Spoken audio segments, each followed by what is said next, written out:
आज की इस वीडियो में हम स्पेक्ट्रोफोटोमीटर के वर्किंग मेथड और साथ ही साथ स्पेक्ट्रोफोटोमीटर का यूजेज क्या है, इन सब चीज़ों के बारे में देखेंगे। तो जैसा कि आप जानते हैं, जो स्पेक्ट्रोफोटोमीटर है वह एक प्रकार का डिवाइस होता है जिससे हम किसी भी सॉल्यूशन में सॉल्यूट की कंसंट्रेशन को मेजर कर सकते हैं। तो हमने आपको पिछले वीडियो में इन सब चीज़ों के बारे में अच्छे से बताया था। अगर आप वो वीडियोज नहीं देखे हैं तो आप उसे देख सकते हैं प्लेलिस्ट के माध्यम से, या फिर आपको डिस्क्रिप्शन में भी इसका लिंक मिल जाएगा। तो अगर हम स्पेक्ट्रोफोटोमीटर की बात करें तो ये हमने आपको अभी बताया कि यह एक प्रकार का डिवाइस होता है जिससे किसी भी सॉल्यूशन में सॉल्यूट की कंसंट्रेशन को मेजर किया जा सकता है।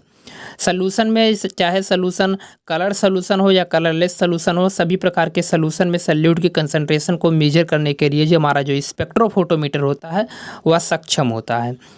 तो आज की इस वीडियो में हम इसके वर्किंग मेथड और साथ साथ स्पेक्ट्रोफोटोमीटर के यूजेज के बारे में देखेंगे। तो चलिए शुरू करते हैं। स्पेक्ट्रोफोटोमीटर के वर्किंग मेथड और यूजेज को समझने से पहले हम यह देख लेते हैं कि स्पेक्ट्रोफोटोमीटर में क्या क्या कंपोनेंट होते हैं। जैसा कि हमने आपको पिछले वीडियो में इन सब चीज़ों के बारे में अच्छे से एक्सप्लेन भी किया था, फिलहाल आपको यहाँ पर सिर्फ इंट्रोडक्शन के रूप में इन सब चीज़ों के बारे में बता दे रहे हैं। तो आप देख रहे हैं ये जो आपके सामने इमेज दिख रही है, यहाँ पर लाइट सोर्स है और इसके अलावा मोनोक्रोमेटर है और भी तरह तरह के इसमें कंपोनेंट लगे हुए हैं। तो ये जो कंपोनेंट है, इस कंपोनेंट के माध्यम से ही हमारा स्पेक्ट्रोफोटोमीटर जो है वो वर्क करता है। तो अगर इसमें कंपोनेंट की हम बात करें तो यहाँ पर पहला जो कंपोनेंट यहाँ पर आपको दिख रहा है लाइट सोर्स है। लाइट सोर्स क्या होता है, देखिए इसमें डिफरेंट टाइप्स की लाइट की यूज की जाती है। जैसे विजिबल स्पेक्ट्रम की लाइट अगर रहेगी तो वहाँ पर ये टंगस्टन बल्ब रहेगा, और अगर वहीं पर हम यूवी स्पेक्ट्रम की लाइट यूज करेंगे तो वहाँ पर जेनान और ड्यूटेरियम इन सब चीज़ के लूप्स का यूज किया जाएगा।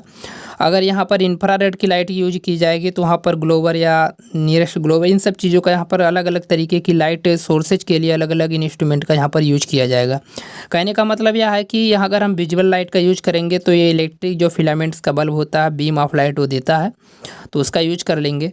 और इसके अलावा यहाँ पर आप देख रहे हैं मोनोक्रोमेटर है। मोनोक्रोमेटर एक प्रिज्म की तरीके से होता है। मोनो का मतलब होता है वन और क्रोमेटर का मतलब होता है कलर, यानी कि ऐसा कंपोनेंट जो एक ही प्रकार के कलर को दे, इसे मोनोक्रोमेटर बोलते हैं। इसके अलावा आप देख रहे हैं एक सिल्ट लगी हुई है। यहाँ से लाइट जब इस प्रिज्म से होते हुए जब ये क्रॉस करके यहाँ पर जाती है तो यहाँ पर इसे एडजस्ट किया जाता है, एडजस्टेबल अपर्चर यहाँ पर, या इसे हम सिल्ट बोलते हैं। तो एक्स्ट्रा जो लाइट रहती है इसे आप प्रोटेक्ट कर लेता है और बाकी की जो लाइट रहती है वह इसमें से जाने देता है। और बाद में यहाँ पर आप देख रहे हैं एक कीवेट लगा है, कीवेट में सैंपल हमारा रखा हुआ है और यहाँ से लाइट पास कर इस कीवेट पर जाएगी तो यहाँ पर जितना भी सॉल्यूशन में सॉल्यूट का कंसंट्रेशन रहेगा उतनी लाइट को यह सॉल्यूशन एब्जॉर्ब कर लेगा। और बाद में यहाँ पर एक फोटो सेल या डिटेक्टर लगा रहता है, और फोटो सेल या फोटो डिटेक्टर जो रहता है वह लाइट एनर्जी को इलेक्ट्रिकल एनर्जी में कन्वर्ट कर देता है। उसके बाद जो रहती है वह रीडिंग आपके सामने, या गैल्वेनोमीटर है जो थोड़ा डिजिटल टाइप का है, तो यहाँ पर रीडिंग यहाँ पर शो हो जाती है। तो कुछ इस प्रकार का यहाँ पर इंट्रोडक्शन के रूप में हमने आपको स्पेक्ट्रोफोटोमीटर के बारे में अच्छे से एक्सप्लेन कर दिया है। तो चलिए हम देखते हैं जो हमारा स्पेक्ट्रोफोटोमीटर है उसका वर्किंग मेथड क्या है। Working method of spectrophotometer. देखिए वर्किंग मेथड में सबसे पहले हम आपने जो हमारा इंस्ट्रूमेंट होता है उसको सबसे पहले ऑन कर देते हैं, उसके बाद फिर उसको थोड़ा गर्म करते हैं। And selected the proper wavelength filter recommended in the experimental procedure, यानी कि प्रॉपर वेवलेंथ के हम फिल्टर का यूज करते हैं जो कि एक्सपेरिमेंट के लिए सुझाव दिया जाता है। इसके अलावा हम फर्स्ट ऑफ ऑल कैलिब्रेट का मतलब होता है चेक करना, यानी कि अगर हम किसी भी इंस्ट्रूमेंट को यूज कर रहे हैं, मान लीजिए कोई भी चीज़ अगर हम नई लाते हैं तो उसको पहले हम चेक करते हैं प्रॉपर वर्क कर रहा है या नहीं। यानी कि पहले हम एक्सपेरिमेंट ही नहीं करते, पहले उसको हम चेक करते हैं कि हमारे पास जो मशीन है वो वर्क कर रही है कि नहीं। तो पहले चेक करने के लिए हम फर्स्ट ऑफ ऑल कैलिब्रेट पहले हम उसे चेक करते हैं। इंस्ट्रूमेंट को सबसे पहले हम चेक करते हैं विथ ब्लैंक सोल्यूशन, किसी ऐसे ही नॉर्मल सोल्यूशन से पहले उसे हम चेक कर लेते हैं जीरो रीडिंग पर। And then calibrate with standard solution. उसके बाद फिर हम स्टैंडर्ड सोल्यूशन, यानी कि जो हमें जिस सोल्यूशन का सॉल्यूट का कंसंट्रेशन मेजर करना है उसके बाद उस सोल्यूशन को उसमें हम डालते हैं। And finally applying the test solution, उसके बाद फिर हम टेस्ट सोल्यूशन का उसमें यूज करते हैं। इसके अलावा read the absorbance on instrument galvanometer, उसके बाद हम देख लेते हैं कि गैल्वेनोमीटर में क्या रीडिंग आ रही है। And find out the optical density, उसके बाद हम ऑप्टिकल डेंसिटी को प्राप्त करते हैं, एक फार्मूला होता है उसके लिए। फार्मूला देख रहे हैं यहाँ पे, कंसंट्रेशन ऑफ कलरिंग यानी कि कलर का कंसंट्रेशन ज्ञात करने के लिए OD upon test solution upon OD of standard solution.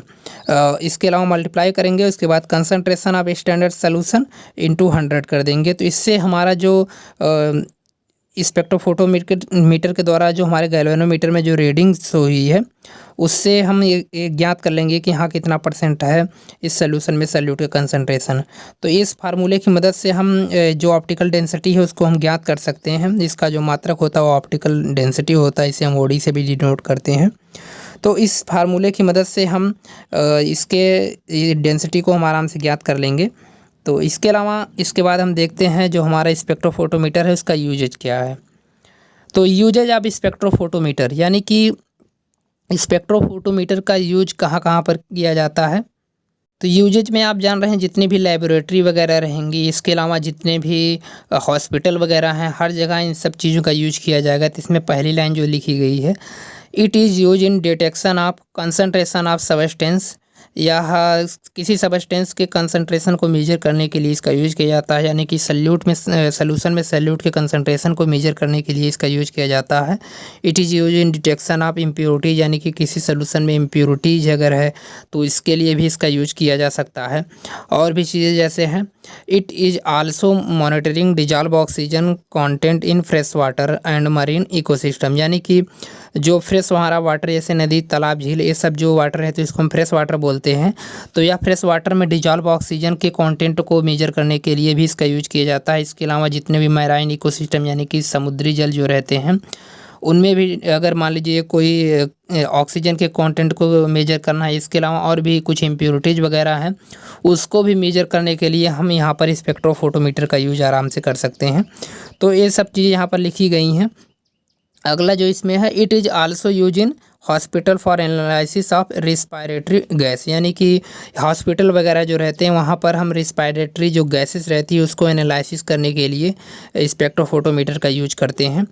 इसके अलावा it is also use determination of molecular compound weight, यानी कि या जो मॉलिक्यूलर कंपाउंड रहते हैं उसको डिटरमाइन करने के लिए, उनके वेट को डिटरमाइन करने के लिए इनका यूज स्पेक्ट्रोफोटोमीटर जो है उसका यूज हम लोग करते हैं। तो यूजेज ऑफ स्पेक्ट्रोफोटोमीटर के अंतर्गत हमने आपको इन सब चीज़ों के बारे में बताया। इसके अलावा और भी पॉइंट इस यहाँ पर आप ऐड कर सकते हैं।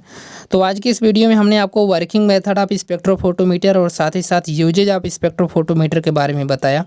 तो अगर यह आपको छोटी सी जो वीडियो है अगर आपको इन्फॉर्मेटिव लगी हो तो आप इसे लाइक ज़रूर करें और दोस्तों के साथ शेयर करना बिल्कुल ना भूलें और हमारे चैनल को ज़रूर सब्सक्राइब करें।